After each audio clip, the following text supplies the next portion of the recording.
السلام علیکم ورحمة الله وبرکاته ومغفرته. یو مسلمان ورور له غیبت څخه راګرځول.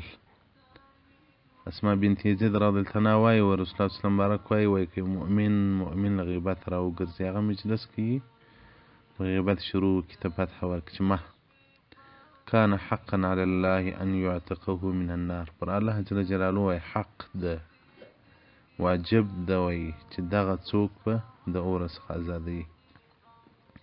له بده مرغه زموږ په جامعه کې غیبت عام دی. ملایان، شیوخ، ځوانان، امیان ټول په مبتلا دي.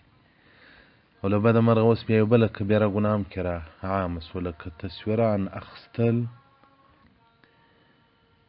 نو راځئ د بدعت مخنیوی وکړو.